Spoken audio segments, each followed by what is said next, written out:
Será que o Orochimaru é um vilão muito pesado para Naruto?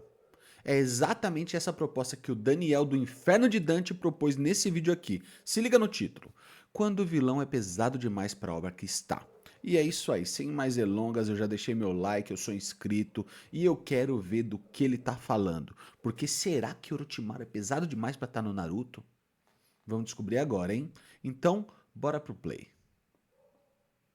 O fascínio por vilões é algo que existe desde que foi inventado esse conceito, né? O conceito do vilão. Não é à toa que nesse canal aqui, se a gente vê bem, talvez a maioria dos meus vídeos seja falando de vilões ou pelo menos personagens cinzentos, anti-herói, coisa do tipo. E esse tipo de deslumbramento que a maioria das pessoas tem por esses personagens pode ser explicado por diversos motivos. Seja porque eles botam a mão na massa, colocando conceitos ideais paralelos à nossa realidade, fazendo a gente se identificar com, por exemplo, o Magneto de X-Men, ou aqueles que traçam até mesmo um discurso mais direto com a nossa realidade, como por exemplo o Killmonger em Pantera Negra, na qual ele traz uma questão extremamente atual, que né, a discussão dos direitos sociais e tudo mais, colocando no contexto fantástico da obra que ele está inserido e fornecendo uma espécie de ponto de vista intrigante, provocativo, que faz a gente pensar. E Eu tenho um ponto aqui, já vou começar. É o seguinte, um vilão em si também remete uma carga que a gente gostaria de ser, de fazer. Tipo assim, meu, queria ter coragem às vezes pra fazer alguma coisa. Não que você vai ser um vilão, que você vai fazer o caos no bagulho, mas tipo assim, é a mesma vertente do anti-herói. O anti-herói é aquela pessoa que, tipo, mete o foda-se, dá um soco na cara de alguém se precisar, e você retraído no seu trabalho, no dia a dia pegando o metrô, ou então com medo, fala assim, mano, eu queria ser igual ele. E o vilão, ele tem um pouco disso, essa aura. Fora que, mano, o Daniel colocou Killmonger, Magneto, mano, colocou só os brabo aqui, Coringa, sabe? Só os vilões dos vilões da atualidade. Então, fora isso, tem muito estilo envolvido também, né? Cê é louco. acho que esse é um dos principais pontos que faz muita gente gostar de vilões. Eles nada mais são do que personagens que abalam a perspectiva que estamos acostumados. Vemos a Boa. história sob os olhos do protagonista, que geralmente é um mocinho, geralmente é um herói. E esses caras aparecem no caminho e fornecem novos pontos de vista para talvez o mesmo problema. De uma forma, Sim. muitas vezes, mais complexa do que o nosso protagonista, do que o nosso herói. Uma outra coisa também que pode explicar é o nosso fascínio por torcer para o vira-lata. A maioria das histórias que tem como estrutura a grande jornada do herói, uma das estruturas narrativas mais conhecidas quando a gente está falando de fantasia e até mesmo abrangendo vários gêneros, além disso, geralmente o protagonista, que é o herói, ele é um cara meio fudido, desacreditado, que passa por toda a sua jornada tentando se provar, e a gente vê que no final ele consegue, as pessoas em volta dele veem o quão ele é bom, e a gente fica realizado que agora todo mundo percebe o quão bom ele é, coisa que a gente já tinha percebido Verdade. lá no início. E o vilão clássico, que geralmente é um antagonista, ele é um O shape do vira-lata de um Killmonger, ponto para de com vista isso, velho. narrativo. Ele sempre está fadado a perder, a ser superado pelo herói. É aquela velha dinâmica, luz contra escuridão, e a luz sempre ganha. Porém, nesse mundo recheado de diversos vilões, uma das coisas mais difíceis que existe é encaixar o vilão certo na trama certa, com o teor certo e com a personalidade certa. Até porque muitas vezes o grande vilão, ou até mesmo vilões secundários, servem para contar a história e o universo inserido. Como por exemplo, Muito interessante isso. Realmente ele tá querendo balancear o herói com o vilão. E, de certa forma, Orochimaru ele é desbalanceado em Naruto mesmo. Porque, pô, ninguém faz frente a ele por. Pelo menos no clássico, ninguém faz frente a ele. Essa é a real.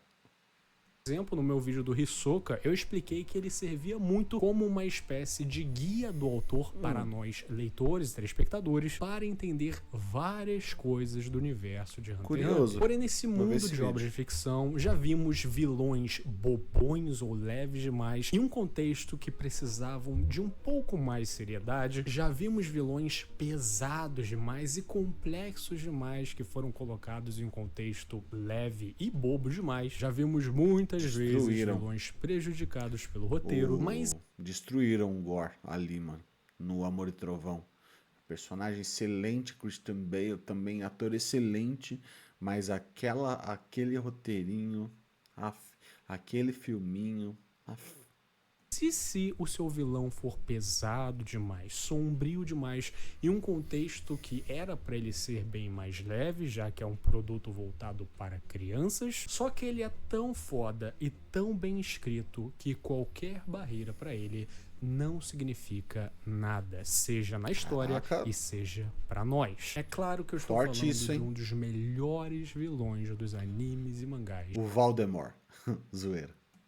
Orochimaru. Orochimaru é o grande vilão de Naruto clássico, que já temos um vídeo aqui falando que é uma obra-prima e eu ainda acho isso. E um dos pontos mais importantes de um vilão, ainda mais de um grande vilão, é a sua presença. Não só Detalhe, tá? Naruto é tão obra-prima que no meu canal principal, o canal Vini TV, que eu vou deixar o link aqui na descrição, eu tô falando de todas as referências que o Naruto, pelo menos da maioria, roubou de Yu Yu Hakusho. Vale a pena assistir esse vídeo, que tá muito bom e saiu esse domingo. Fechado? E vamos continuar. só a presença dele como personagem, mas também no enredo. O quanto ele interfere na história como um obstáculo para o protagonista. E a primeira coisa que você deve lembrar quando eu falo Naruto clássico é no exame Chunin. O momento onde vimos Rock Lee contra Gaara ao som de Linkin Park. O momento onde Gaara gritou. E o momento onde Tenten estava colando uma prova com visíveis espelhos em cima dela, como ela não foi pega. O exame Chunin é de longe um dos mais lendários e icônicos arcos quando o assunto é Battle Shonen, famoso anime. Eu quero saber como que ela colocou aquele espelho lá pra começo de conversa, na moral.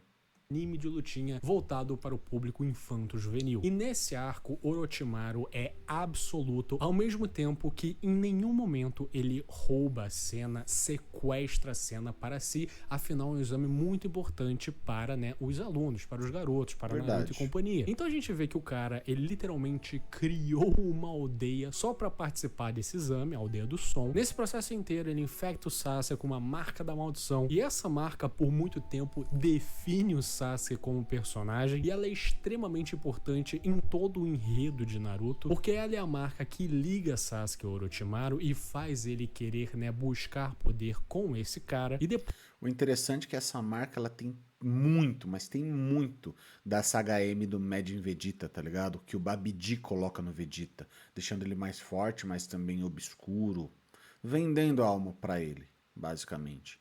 Tem muito disso. Só que mesmo assim o Kishimoto conseguiu desenvolver muitos outros aspectos interessantes, como um poder especial, uma transformação, um vínculo com o próprio Orochimaru. O fato da pessoa morrer se ela não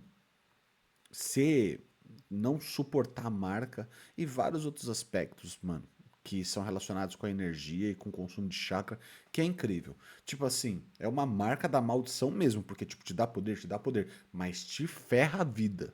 E isso pra mim, só isso já é genial, na moral. é a mesma marca que é expurgada pelo Itachi na Batalha dos Irmãos, mostrando que o Itachi não é o desalmado que a gente achava. E esse momento já mostra também o quão Orochimaru é ligado nas informações do mundo, como todo bom vilão deve ser. No caso, um vilão inteligente, mastermind, que nem o Orochimaru é. Ele sabia da história do Sasuke, do ódio que ele tem pro irmão e pela busca incessante que ele tem pelo poder. Ele sabia que ele acharia ali um prodígio interessante para ele treinar e Mais ou menos, né? Porque se for parar pra analisar, pelo menos no comecinho, foi meio que por acaso que pelo menos que eu me lembro, foi meio por acaso que ele acaba contaminando o Sasuke, porque ele tipo olha pro Sasuke e fala: "Mano, você não é tudo isso", sabe? Você não é tudo isso, me decepcionei com você. Então, eu acho que o Sasuke surpreendeu ele nesse meio tempo também, quando eles se enfrentaram, né? Mas posso estar errado.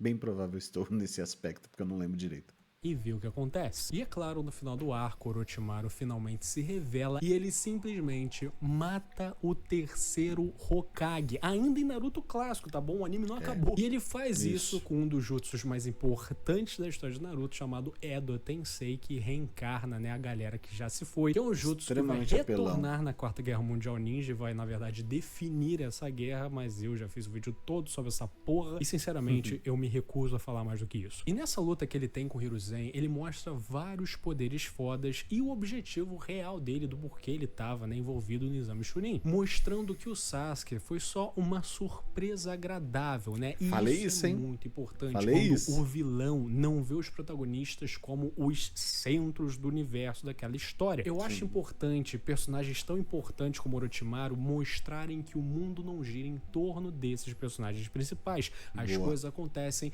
e conspirações acontecem sem eles no centro. E depois de todo esse rebuliço que ele causa no arco do exame Chunin, a gente pode falar que ele está indiretamente ligado a todos os arcos subsequentes de Naruto e Naruto Shippuden. Afinal, por boa parte da sua continuação, ele está, né, treinando com o Sasuke, fazendo ele ficar foda pra caralho. Além de que ele foi responsável por causar várias instabilidades políticas, fez, por exemplo, a Tsunade virar Hokage. Em suma, assim como o Dio Brando em Jojo, Orochimaru se torna um vilão onipresente. Um vilão que, mesmo que não esteja, né, diretamente ligado a uma certa trama, ele indiretamente está ligado com qualquer evento que ocorra em Naruto. Dio Brando, hein? Dio Brando. Não é qualquer coisa não, hein? Ok, essa já é uma baita de uma característica, né? Vilões como, por exemplo, o Thanos, né? Até falam, né? Eu sou inevitável, comprovando... É que no caso do Thanos, ele movimenta a trama, né? O Thanos é a grande ameaça que movimenta a trama. O Orochimaru não. O Orochimaru ele tá simplesmente envolvido em tudo, mesmo ele não sendo a grande ameaça. Esse ponto tem uma diferença aí. Do quão grande vilão ele é. Mas o que torna Orochimaru especial de fato? O que faz ele ser um personagem que estava completamente fora da cogitação, vendo a proposta de Naruto e funcionar tão bem? Primeiramente, é importante entender um pouquinho de como a indústria de mangás do Japão funciona. Como eu expliquei antes, Battle Shonen é um gênero de mangá que se refere aos animes de lutinha voltado para a demografia infanto-juvenil. E Naruto, antigamente, era serializado pela revista Shonen Jump, a revista shonen mais famosa do Japão e do mundo. E hoje em dia, obras shonen, obras voltadas para o público infanto-juvenil, elas não são mais tão voltadas para o público infantil, propriamente dito, como era antes. Afinal, o Japão ele tem um problema de natalidade muito grande, poucas pessoas nascem, tem muita gente velha, e o público da Shonen Jump, e na verdade o público que consome, né, revistas shonen no Japão, hoje em dia a média dessas pessoas é de 18 anos de idade, ou seja, já são adultos, jovens adultos. Então não é à toa que obras mais mais sangrentas, mais complexas, como por exemplo Chainsaw Man, Jujutsu Kaisen, são serializadas pela Shonen Jump. Mas na época... E o Kaiju Number 8 também, que é uma puta de uma série que eu quero fazer vídeo lá no meu canal principal. Que Naruto estava lançando a Shonen Jump, entenda que era um público verdadeiramente infanto-juvenil. Uma galera de, sei lá, 10 anos lia essas obras, lia Naruto. E eu tenho certeza que muitos de vocês viram Naruto na TV com mais ou menos essa idade. Então imagina você ter, sei lá, os seus 12 anos de idade, lendo o seu Narutinho e do nada você vê essa cena. Mano, é chocante, na moral. É chocante.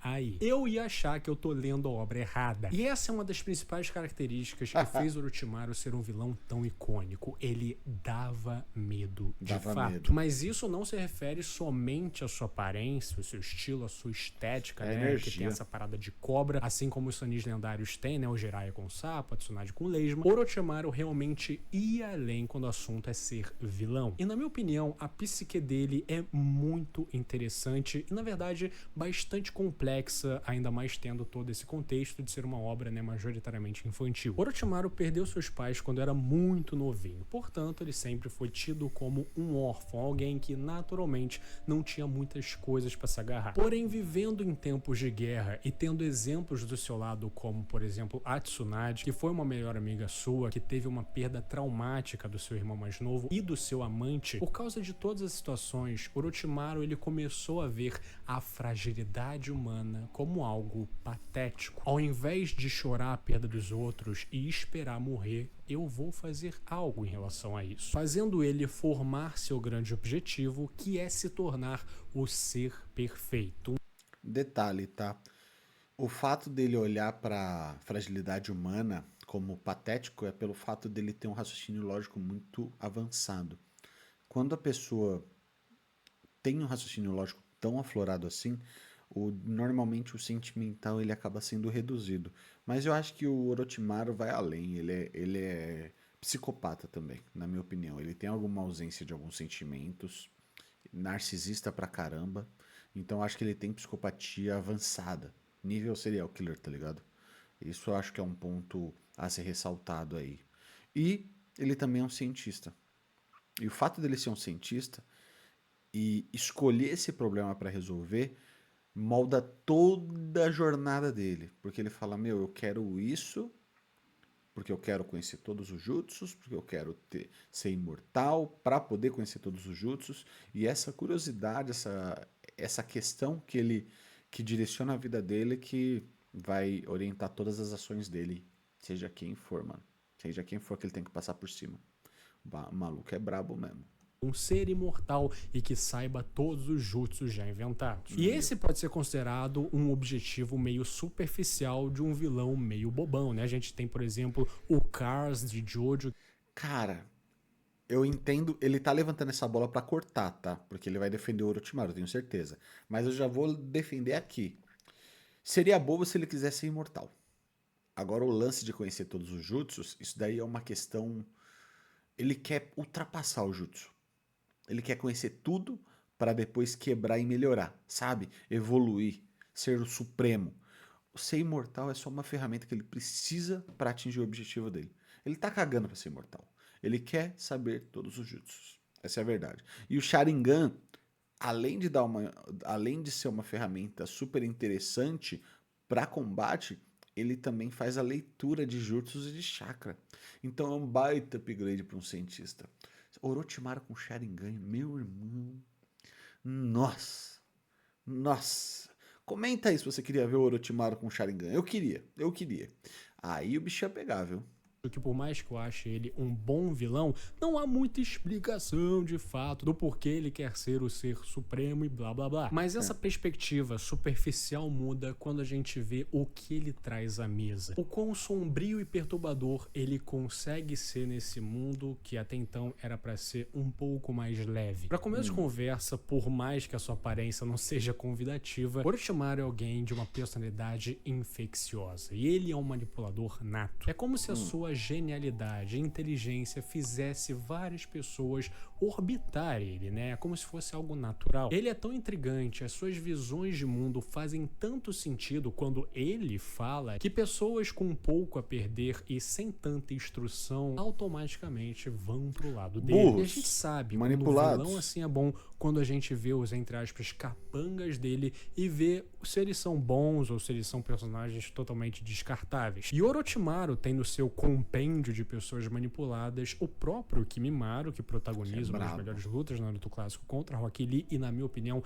ele é um personagem que, por mais que a gente não tenha visto muito dele, ele é bem interessante. E também o próprio Kabuto, que eu acho um personagem incrível. E a jornada dele se espelha muito na jornada de Orochimaru, né? Aquela parada do aprendiz querendo virar um mestre, blá blá blá. E tendo essa personalidade carismática de um jeito meio bizarro, ele rapidamente mostra que ele tem garras, tem boca e tem essa língua zaça. E ele não tem medo, e na verdade receio ou escrúpulo de trair qualquer um que ele teve certa relação. O que na minha opinião torna ele bastante perturbador, porque a maioria das pessoas que se juntam com Orochimaru sabe o quão bizarro e doente ele é, e mesmo assim confiam nele e ele sempre as trai, mostrando que todo mundo é idiota naquele universo, pelo menos uma boa parte da galera. que o carisma e genialidade dele fazem com que as pessoas realmente se seguem quando perto dele e tentem confiar, tentem ficar perto desse cara, porque ficando perto dele eu terei poder, ficando perto dele eu serei melhor. E É na um busca de preço a se ser o ser pagar, né? perfeito, ele tem que experimentar, ele tem que saber quais Cientista. mutações ele precisa passar para conseguir se tornar o que ele considera como, né, a espécime suprema, fazendo com que ele protagonize inúmeras cenas bizarras e doentias, de novo, em um mangá, em uma obra que não era suposto ter isso, como por exemplo nessa cena, acho que todo mundo conhece, dele sendo flagrado em um dos seus vários laboratórios fazendo experimentos com pessoas e cadáveres. Cena essa que foi censurada no anime e daqui a pouco a gente já vai falar disso. Seu objetivo torna ele apático, inescrupuloso, ele não... O mangá é muito mais pesado que o anime. O anime censurou muita coisa, mas muita coisa. Será que o Dante vai falar disso? Espero que sim. mais se importa com relações humanas e relações mundanas. Por isso que ele não tem problema nenhum de trair pessoas, de manipular pessoas, porque o objetivo para ele é muito maior do que qualquer outra coisa. O que faz que ele seja, de novo, mais perturbador ainda, porque como eu falei no Como Criar o Perturbador, coisas incongruentes, coisas que não deveriam existir e que entram em contato na nossa realidade que fazem o perturbador. Por exemplo, Midsommar ser um filme de terror de dia, né, na claridade, na luz solar. Isso é algo que buga o nosso subconsciente, é algo que faz a gente não conseguir mais esperar por nada, o que gera o perturbador. E o Orochimaru é a mesma coisa, ele é apático, ele trai pessoas como se não fosse nada, ao mesmo tempo que ele tem uma paixão ardente e extrema emoção em relação ao seu objetivo. Vendo esse personagem e principalmente a maneira que ele foi tratado no mangá, dava pra ver que Masashi Kishimoto queria muito mais pra ele, né? O fato de ele ter sido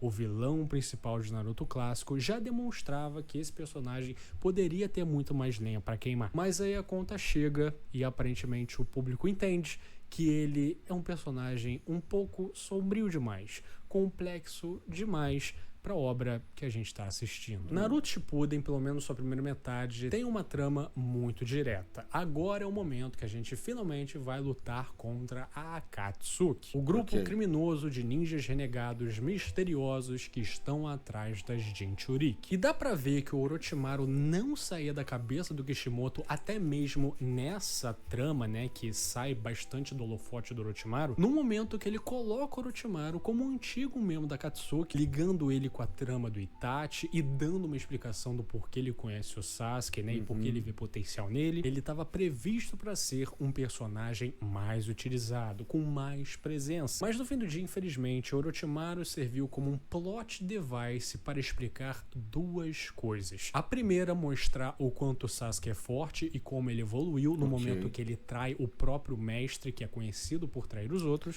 Detalhe, né? Ele traiu o mestre, mas o mestre estava absolutamente nerfado.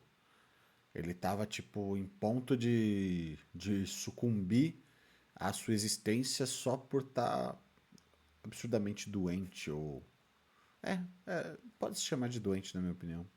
E a outra para mostrar a verdadeira natureza de Uchiha Itachi no momento que ele expurga o Orochimaru dentro do Sasuke. Mas na minha opinião, Masashi Kishimoto ficou tão sentido com isso porque na Quarta Guerra Mundial Ninja, o Kabuto vira basicamente um Orochimaru 2 e o Orochimaru é ressuscitado pelo Sasuke. E eu vi aquilo ali como uma espécie de, cara, de alívio do Kishimoto de voltar com esse personagem. Ele não queria perder ele da maneira que ele perdeu. E notando os dois grandes vilões de Naruto Shippuden, a gente pode interpretar algumas coisas. Naruto clássico foi um verdadeiro sucesso, as pessoas abraçaram muito, gostaram muito, principalmente quando foi adaptado para anime. Porém, o anime clássico, pra mim, tirando alguns, aliás, vários fillers e alguns arcos um pouco mais lentos, como o inicial, ele é, pra mim, muito melhor que o Shippuden.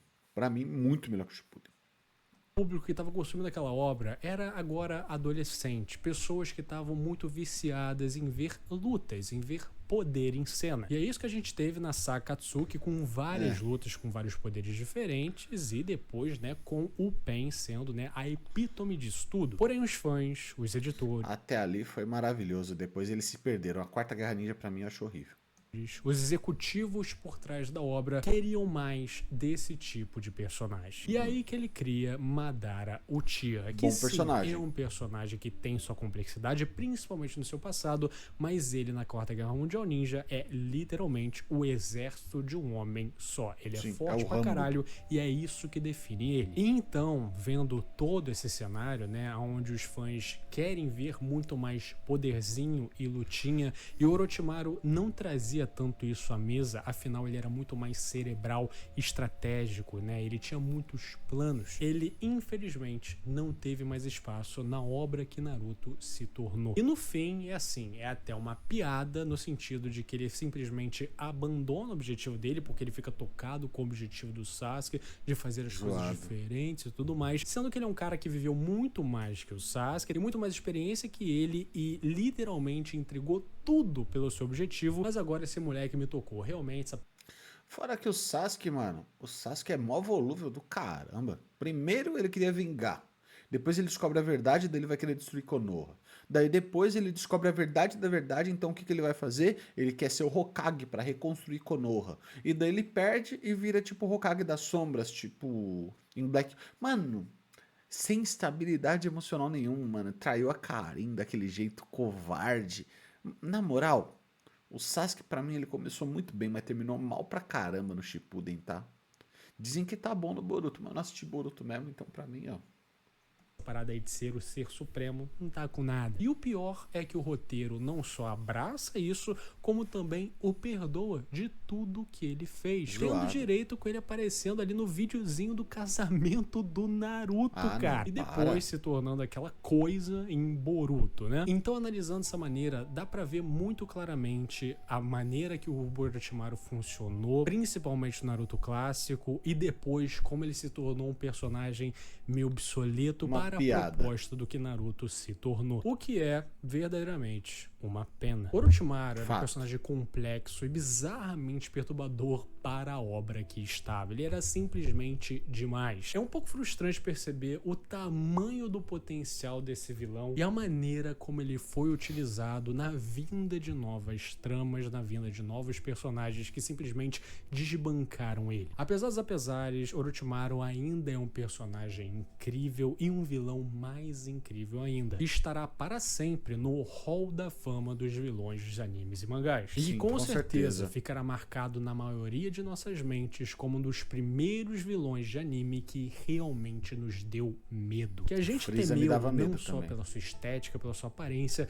mas também pelos seus planos, pela sua personalidade, pela sua imprevisibilidade como ser humano. Verdadeiramente um baita vilão. Se você chegou até aqui, meu muito obrigado. Lembre-se sempre, curta, comenta, compartilha e se inscreva no canal. Isso me ajuda demais. Se tiver pelo celular, dê uma rapada para ajudar o guri. Um agradecimento especial para o Alisson Rodrigues, Guaxin. Família, Inferno de Dante, extremamente absurdo esse canal, com análises muito profundas do meu mano Daniel.